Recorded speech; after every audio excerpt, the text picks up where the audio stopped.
নবীজি দুখানা হাত উত্তোলন করে দোয়া করলেন, আল্লাহুম্মা ইহদি উম্মা আবি হুরায়রা, আয় আল্লাহ তাআলা আমি দোয়া করি তুমি দয়া করে আবু হুরায়রার মাকে হেদায়েত নসিব করে দাও।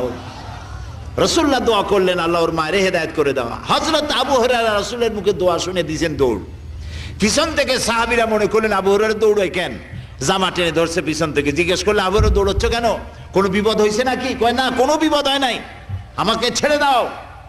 কেন, কি হয়েছে?